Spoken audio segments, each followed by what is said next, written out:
Welcome back. We are here with Phineas, aka Phinestro. Phineas, how are you doing today, man? Doing all right, doing great. Feel a little bit more rested. Yes, I'd love that. It's awesome to reconnect. It's obviously been a while since we Yeah, chatted, so I'm just so excited to dive into you and what you're doing. So you've been in the music industry for a long time as yeah, a producer, as a audio engineer, as a composer. How did all of this start? man. Interestingly, I shared this story before. When I was as young as I'd say 6, 7, my brother, he's a singer, and back in those days, we had karaoke machines with tape decks and the cassette tapes. He taught me how to multi-track record from one tape to the next tape. I did not know that was production. It was Wow. for fun. And I used to even tape cassette tape VHS, like you videotape like my favorite shows. So I was like, oh, I could also do this with audio as well. So I learned how to make stop breaks. I know how to make clean cuts. And this is when I was like 6, 7, 8. Oh, wow. So super young. So fast forward as I got older, and then most computers. Well, I was in a gifted program, so most computers in the lab of the middle school or junior high school or even elementary school, we had like the old Mac books, those iMacs, and I knew how to like function around recording a little bit here and there. There was some little programs here and there, and then eventually I got older. PlayStation had like this thing. This is before FL like Fruity Loops. PlayStation had these games that you play to make loops and stuff. So it really became part of my whole life. It was just a game. It was just like a Yeah. thing to do as a family. And then eventually I became, well versed to monetize off of that. Um, just off of just being there around people who needed the help the most.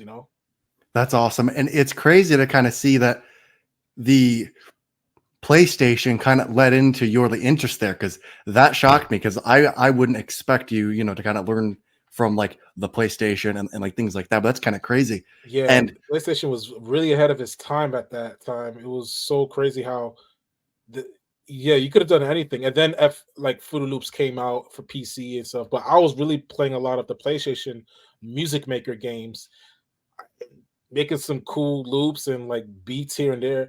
I didn't know what how I did it. I just knew it was natural. Again, I was coming from the analog, you know, stage of my life when I was young. So it seems very intuitive. that's crazy. And throughout your long career, you've worked with many big brands like Marvel, Nike, and Sony. How is it working with these huge brands? It's interesting. Um, how I got that gig, and I shared another podcast some time ago. It was probably a God divine thing because at that time, Andrew Garfield, he was doing some humanitarian work in Haiti. I'm Haitian, my Yes. family from Haiti. My mother's a missionary too, so it's interesting. A lot of the big Marvel superstars. You got the Batmans, you got the Superman, you got Spider Man. They were all what orphans. They were people who were adapted or had that narrative of being an orphan or someone who's being adapted to another family. So Andrew Garfield partnered with Worldwide Orphans, and Jane, who's the CEO of Worldwide Orphans, they have an orphanage in Haiti. I was like, that's cool. So my friend in high school, Luis Vera, he's a director, and he was in the meeting. He was actually not supposed to be in the meeting, but he was eavesdropping, so they just brought him anyway.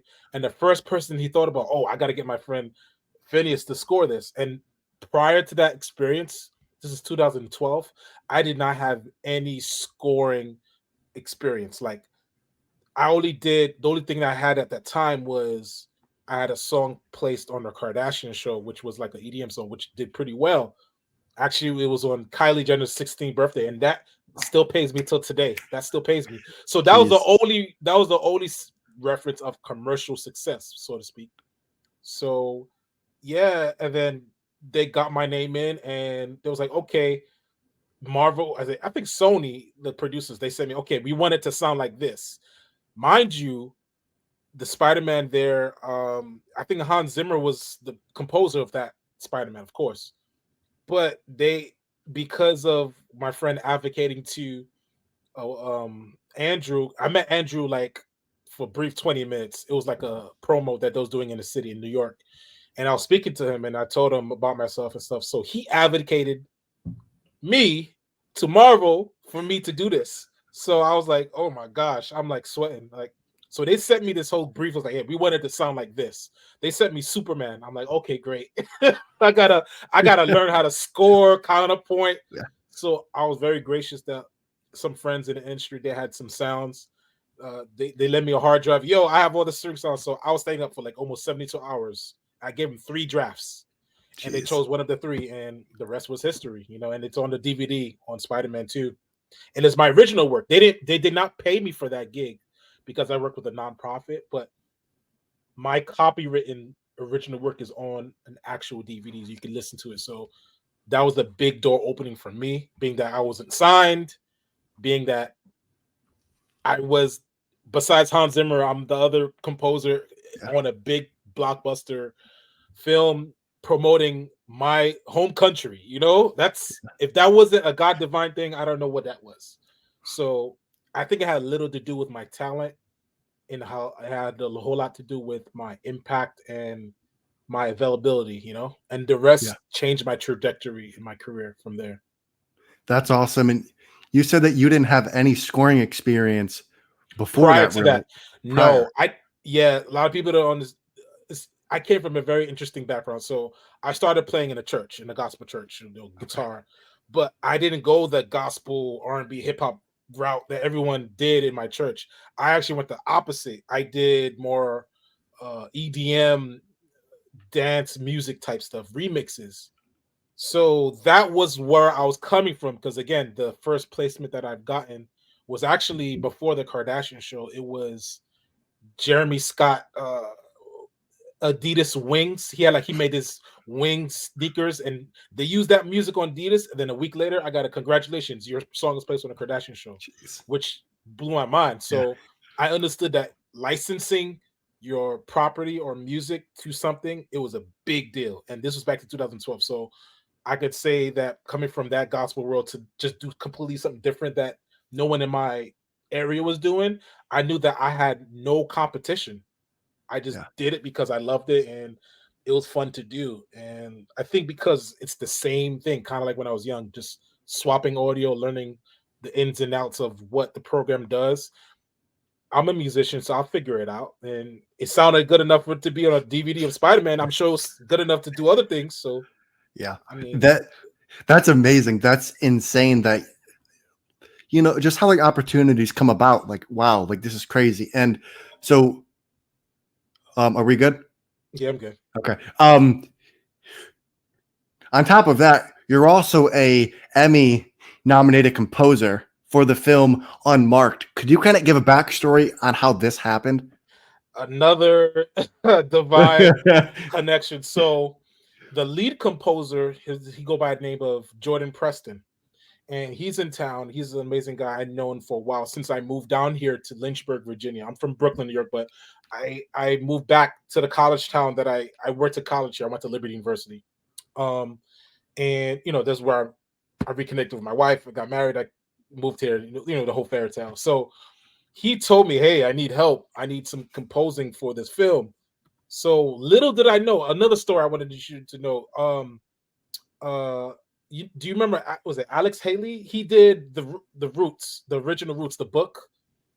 It's a big saga series of the Roots, which is the coming of age of African ancestor going through and navigating through American, the kind of whole story from Africa in here. So the nephew was actually the producer of that, which is amazing. So it was funny that I was just composing music just to see, okay, making sure that the talking points were good. So eventually years later, after 2019, they was like, oh,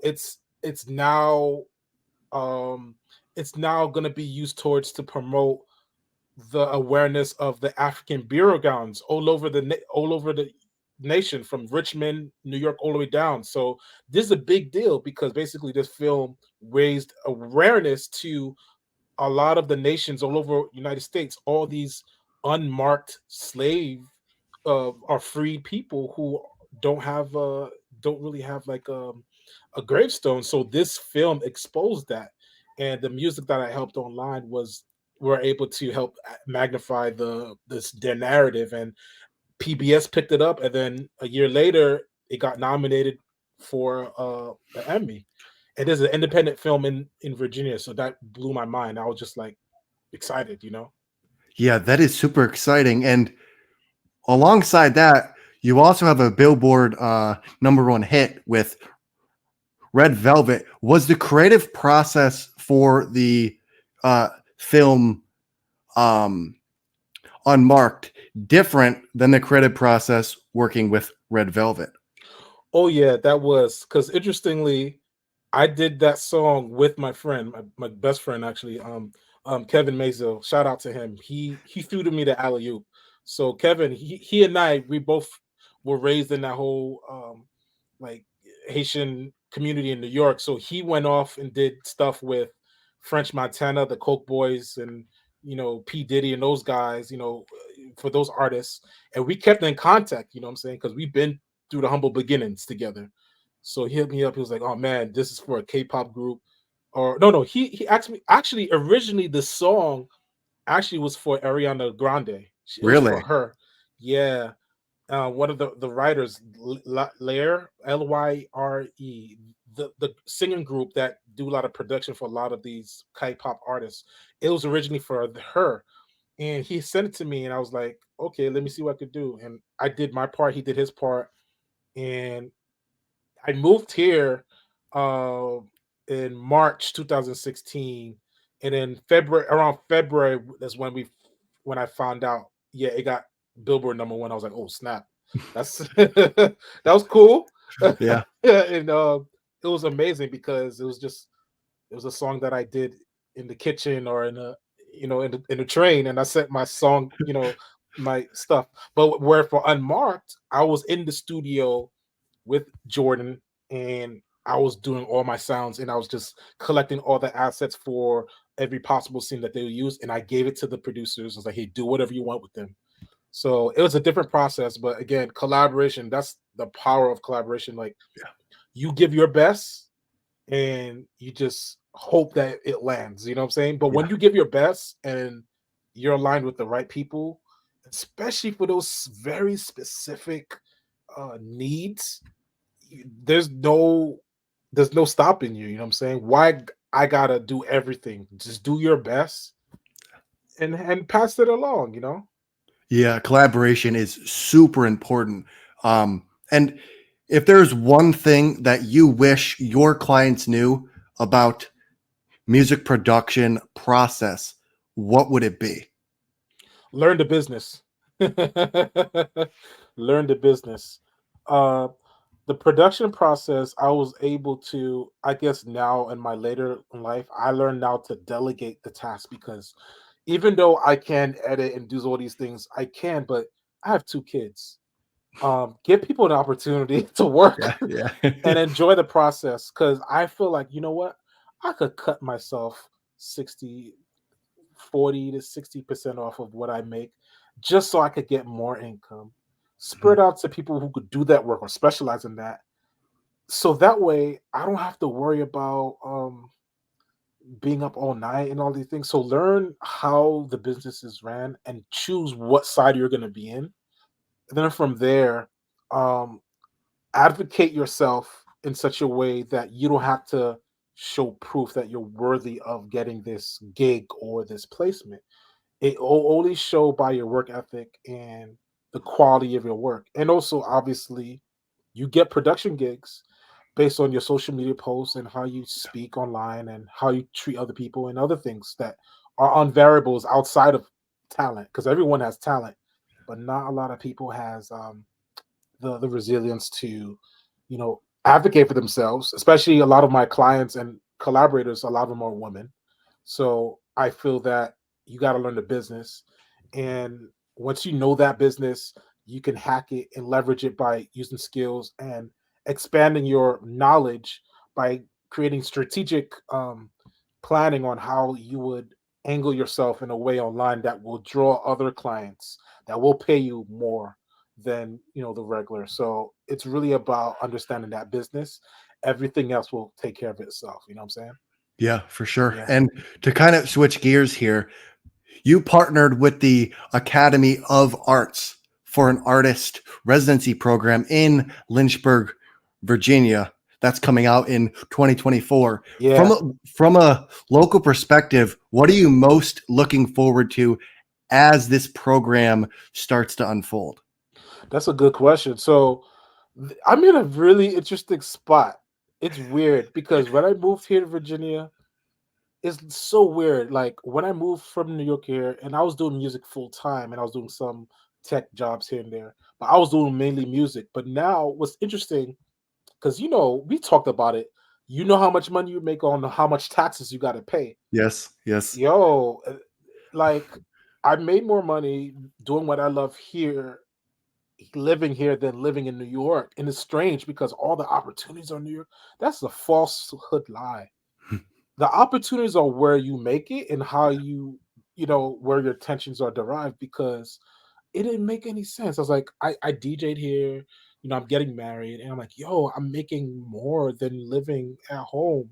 Why is that? And I realized it's because when you move to a place and space that you are able to operate where there's no pressures around doing things that you want to go out and stuff like that, you could be at a place where you're needed and valued. So to answer the question regarding the academy, which is interesting because the academy is kind of like it's kind of like the Jefferson or like the Kennedy Center in DC or Carnegie Hall in New York. It's kind of like that kind of institution. Um, and we have it downtown as a way for a space for national acts come and perform here. We have the big orchestras, we have the children's program, the art stuff. So they they honored me to be in this artist residency program to help the city, create some kind of effort to not only help the gay culture but also bridge the gap between performance arts and education, which I actually work in education as well outside of all this as an IT Wow. specialist. And what's crazy is that they want me because that demographic, there's not too many people who have the technology, background in IT uh, and music as a whole. So I'm in a tight spot where now that I'm working for my job at the school, and then the academy is paying me to work in my job and teach the kids music and record them. And now that it's opening a realm of whole bunch of collaborations, which is so needed because this place is insanely talented. It's crazy. Like it's more, in my opinion, it's more talented than New York because Wow. there's a whole lot less people, but there's a lot more like the quality of amount of people that I meet here tend to be more than just a career person, more than just a real estate person or a pastor. They play organ, they play this. I'm like, they're a cook, they own this business. So it's like, oh my gosh, it's like I'm in some kind of utopia. So they allow me to have the autonomy to work in my field in tech and also do what I love in music because it's still solving problems. So my ultimate goal through this academy residency is to kind of like what Red Bull and Converse did in New York in 2013 or 14, where they they had programs where a free studio, they had big time musicians and artists come to record, and they do a sample library. And what's crazy during that time, this was post um gentrification, where now these places where there was factories and not known, now all these tech startups are going there. It's because of that, because these musicians, they'll record, play, they have these shows, and then Airbnbs are popping up, and then all these people are moving from Europe over there. I'm like, so let me try that. So my goal is to create a soundtrack for this city because there's Okay. so many amazing artists. So I want to do that to eventually help lead more um, independent businesses that are like struggling to get that recognition, to get these big name artists come here to record or rest here, or like find those places where I recorded so they could interact with the history, and African American history is in here too. You know what I'm saying? Yeah. I live only 15 minutes from Poplar Forest, which is Thomas Jefferson's home. I live 15 minutes from Wow. there. So, just says a lot. Yeah. So I want to be a person to bring that here. That's awesome. That is amazing. And it sounds like that you have had a lot of opportunities, not only obviously in the music field, but just the networking in general. Why do you think that you've been so successful and have had so many opportunities presented to you? This is a good question. This is a great question. Actually, a friend of mine, Dave James, he was online. He was on Facebook Live with his wife, and he was just sharing. He was exhorting, like, "Hey," and he put me on blast, and he made a really great point that I want to share with you.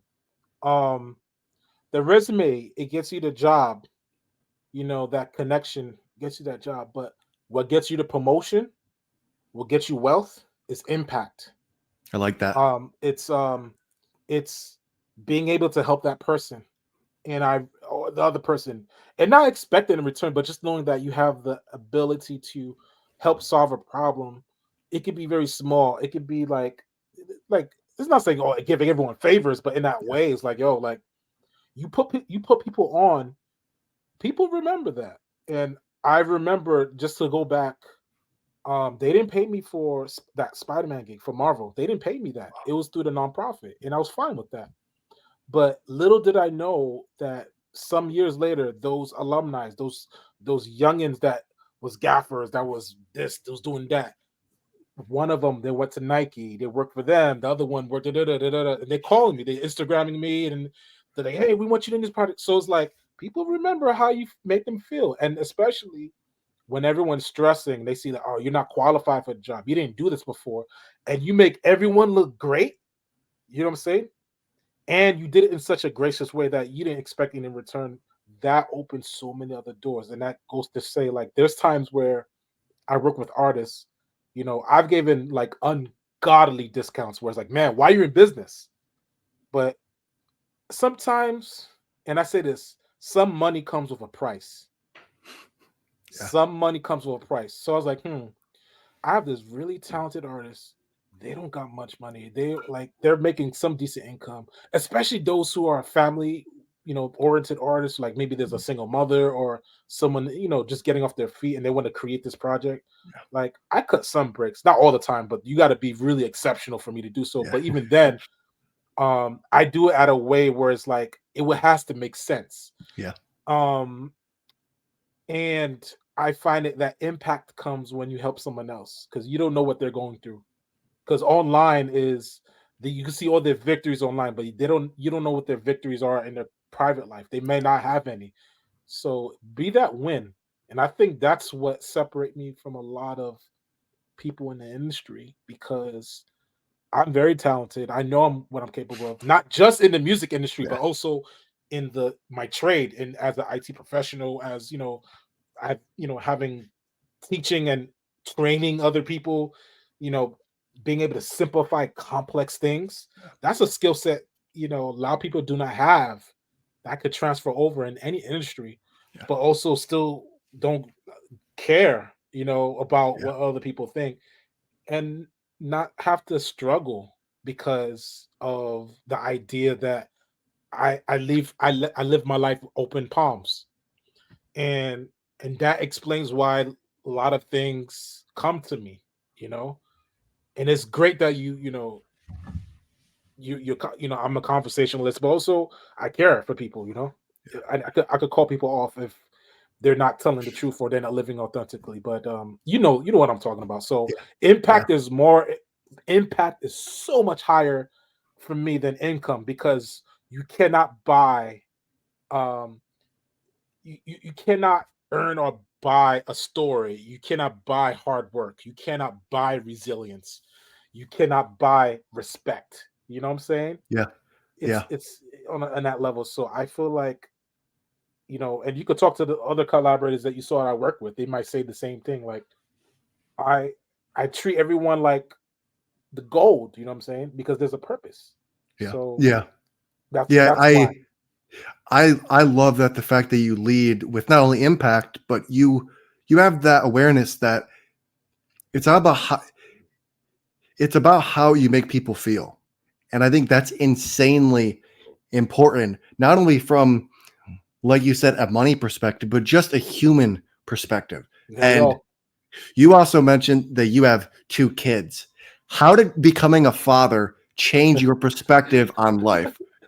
Yo, let me tell you something.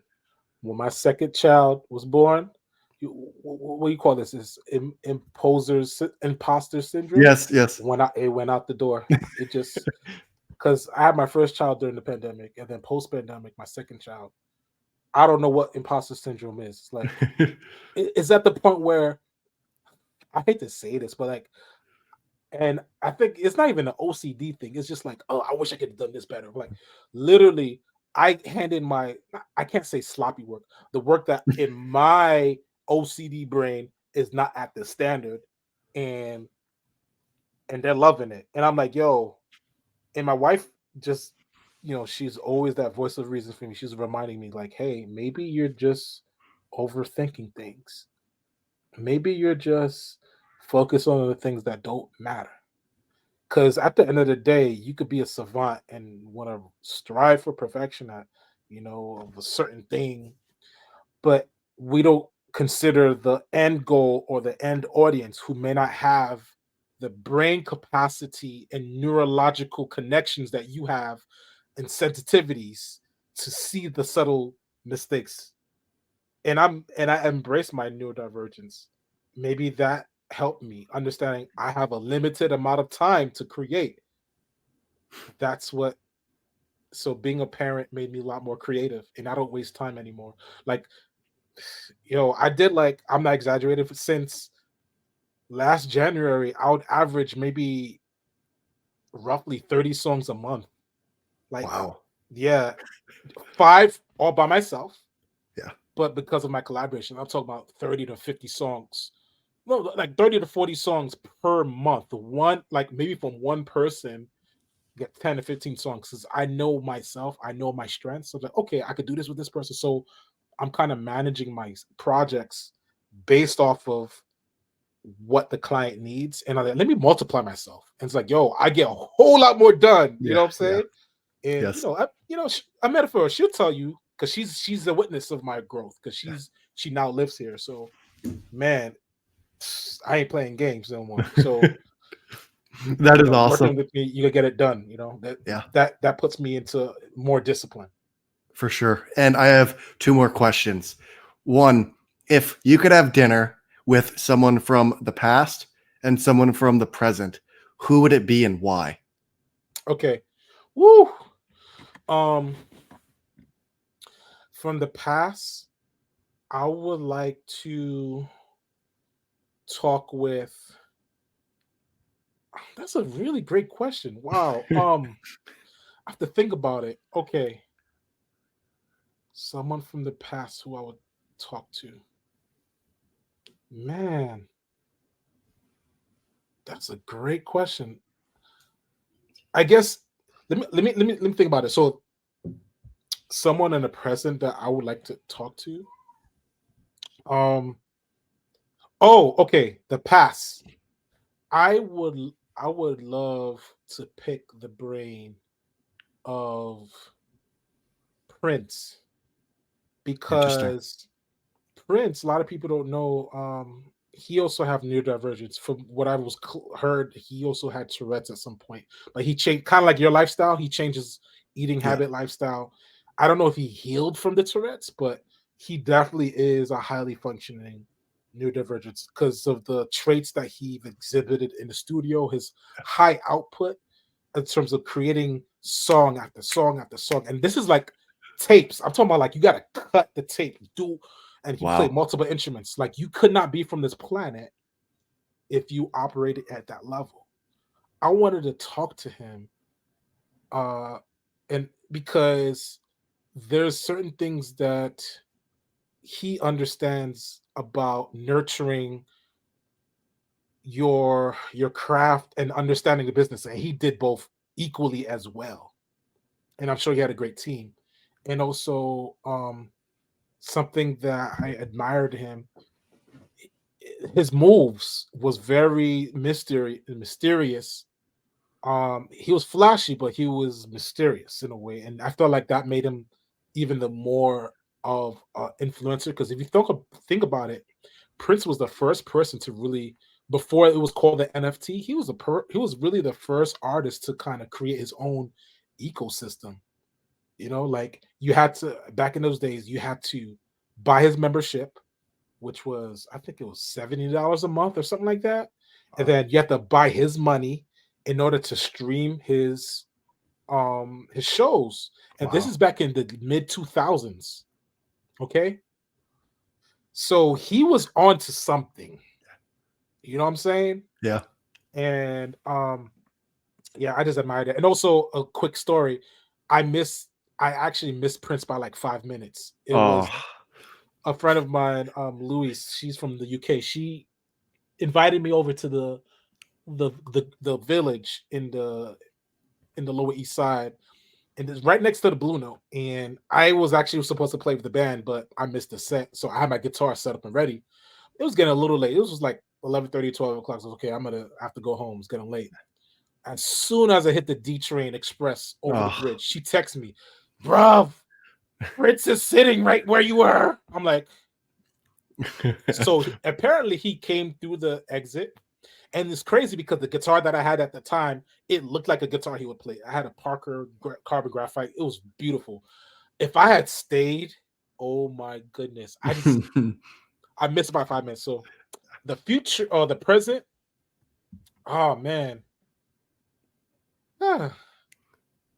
Someone in the present. I don't really know. That's a really good question. Someone in the present. I mean, it would have to probably be. I really know. That's a really good question. You know what's crazy? I think the president is messed up. I'd rather go in the past. There's nothing I could do. There's nothing I could really do in the present. First person that comes to mind.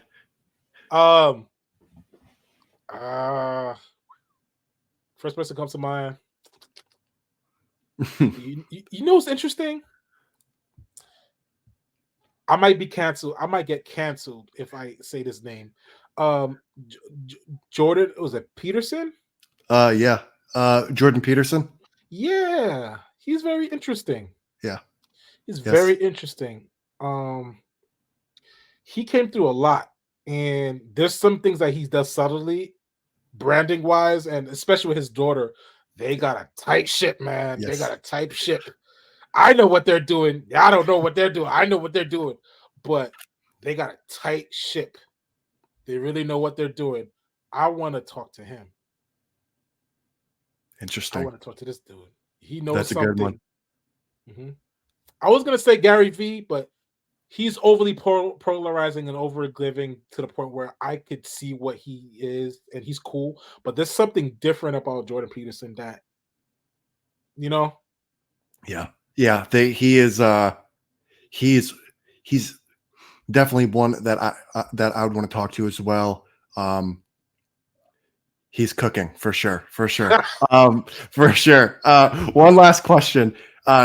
Why did you decide to partner with us and offer the discounts?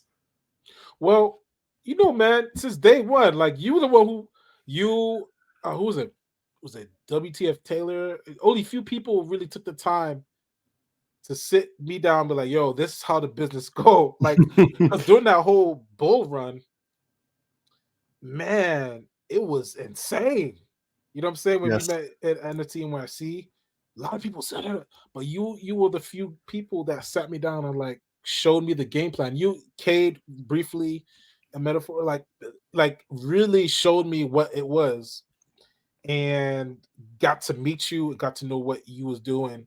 And I was like, okay, what you guys are doing is really great. You're building an ecosystem that obviously a lot of places, especially video games, already have been doing for a long time. All you're doing is just doing a different spin-off of terms of certain certain marginalized groups that don't have the opportunity to be in the ecosystem. You've opened those doors, which is amazing. That alone made me realize I need to be part of that in such a way that shows that my support, even though at the moment it's like, oh man, I would invest X and Y and Z. Actually, you know, it's crazy. Since we last spoke, I didn't really invest much in NFTs. I kind of put it on the hold because you know how everything lined up economically, and now they put in so much big enforcement. Then on top of the whole LLC thing, it's crazy. It's like they don't want us to be great.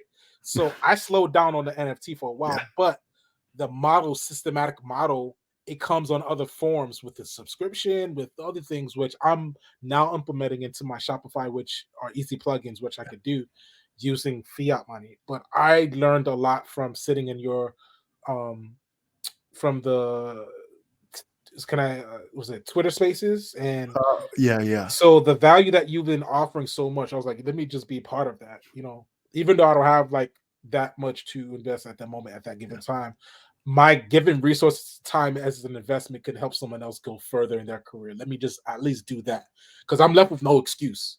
Just because, and I say this on this podcast, I was like, just because you have no money doesn't mean that you're not resourceful. Because it's clearly the fact that in my life, not everything with money comes with wealth or comes with value. Because yeah, I've gotten paid amazingly by clients, and they treat me like I'm disposable. And but there's certain situation where I didn't get paid as much as I desired, but it opened so much more idea, so much opportunities for me that it made all my wrongs right, you know. So it's like yeah, I come from that state of point of my intention, you know.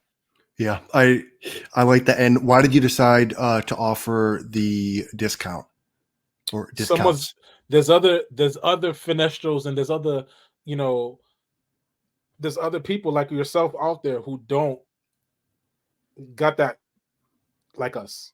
There's Yeah, others like us. We don't know. How will we know unless we don't do it? You know? There's yeah, other There's other people like Jordan Peterson's out there, you know? There's other princes out there. How would we know unless we don't give somebody the opportunity to? It's not like we're freely giving that, hey, do this, do that. We're giving them that bridge yeah, because we don't know who the next person is. And maybe that could have helped somebody complete their project or complete their podcast or their film or their video game. You'd never know. Because especially in these times, people need a break. People need a break. This inflation stuff is no joke. Like 6 months ago, I was able to get these things, but now I'm like, godly, we might have to wait till next check.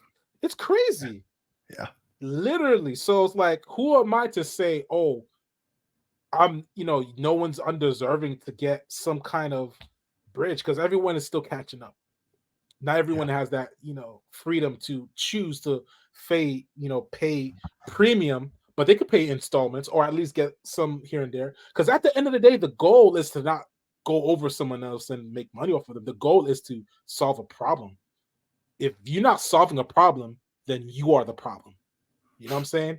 yeah, So that's my mindset. So rather sit around and here's what I can do. Here's, you know, it's like, yo, here's what's an offering that you can take advantage of that will not affect your business because you're not going to be in this state forever. You know what I'm saying? And offering discounts, you're going to come back. Trust me.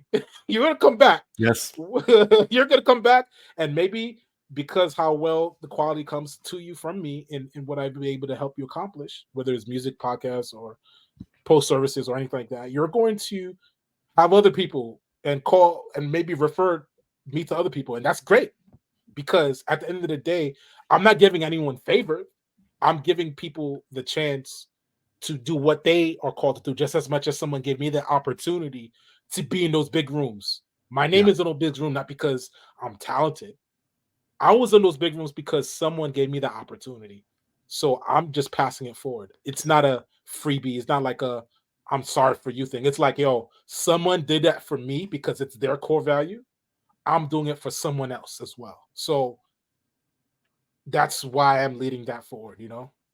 I love that. That is amazing. And is there anything that you want to add before we wrap it up? And where can people reach you at?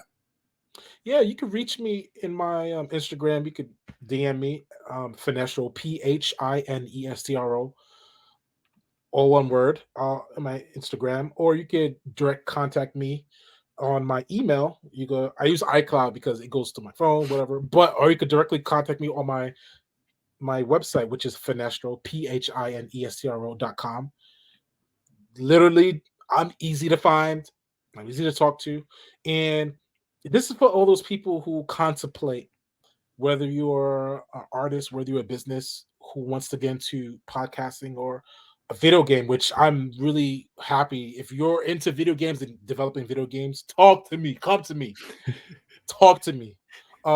Because I definitely know this ecosystem, they need more representation, especially for people who want to get out there and they don't know how to talk to people, or like, oh man, I wish I got this.